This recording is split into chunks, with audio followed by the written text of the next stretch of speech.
কোন কোন পুরুষদের দিকে তাকানো নারীদের জন্য জায়েজ, এ বিষয়ে আজকে আমরা আলোচনা করছি ইনশাআল্লাহ। কুরআনুল কারীমে আল্লাহ তাআলা বলেছেন, ওয়াকুল্লিল মুমিনাতি ইয়াগদুদনা মিন আবসারিহিন্না ওয়া ইয়াহফাযুনা ফুরুজাহুন। রাসূল, আপনি মুমিন নারীদেরকে বলে দিন তারা যেন বেগানা পুরুষ থেকে নিজেদের চক্ষুকে সংবরণ করে।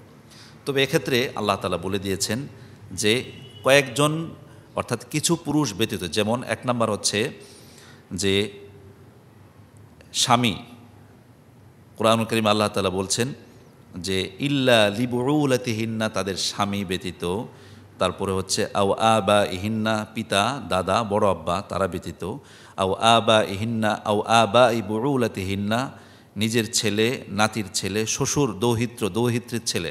এখানে বলা হচ্ছে, এটার অনুবাদটা আমি আপনাদেরকে শুনিয়ে দিচ্ছি। কুরআনুল কারীমের সূরাতুন নূরের 31 নম্বর আয়াতে আল্লাহ তাআলা বলছেন যে এক নাম্বার হচ্ছে স্বামী, 2 নাম্বার হচ্ছে পিতা, 3 নাম্বার হচ্ছে স্বামীর বাপ মানে ঊর্ধ্বতন, তারপর 4 নাম্বার হচ্ছে নিজের ছেলে, তারপরে স্বামীর ছেলে মানে হচ্ছে স্বামীর আগের সংসারের ছেলে, তারপর হচ্ছে ভাই, 7 নাম্বার হচ্ছে নিজের ভাইয়ের ছেলে, তারপরে বোনের ছেলে, তারপরে সাধারণ মহিলা তবে বিধর্মী এবং বেপর্দা মহিলা ব্যতীত, 10 নাম্বার হচ্ছে নিজেদের অধিকারভুক্ত দাস দাসী বা সেবিকা, 11 নাম্বার হচ্ছে নিজেদের অধীনস্থ এমন পুরুষ যাদের মহিলাদের প্রতি কোনো কাম ভাব অথবা নিজেদের কোনো যৌন চাহিদা নেই, 11 নাম্বার হচ্ছে এমন সব শিশু যাদের সামনে মেয়েদের গোপন বিষয় সম্পর্কে যারা কিছুই জানে না।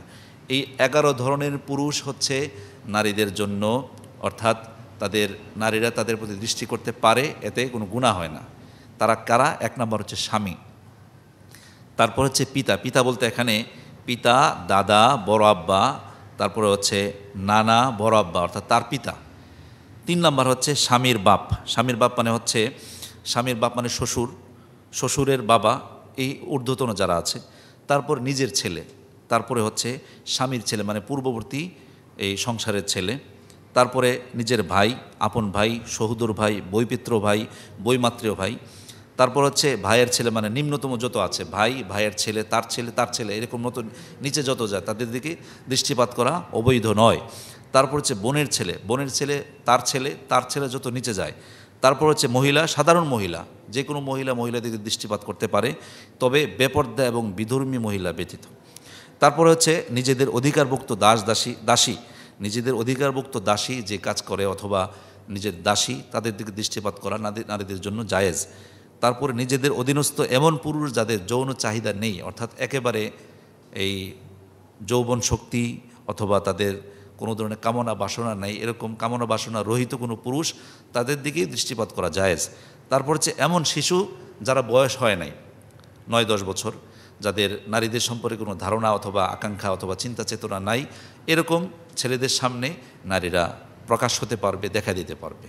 আল্লাহ তাআলা আমাদের সকল নারীদেরকে কোরআনের এই বিধান মেনে চলার তৌফিক দান করুন, আমিন। আসসালামু আলাইকুম ওয়া রাহমাতুল্লাহি ওয়া বারাকাতুহু।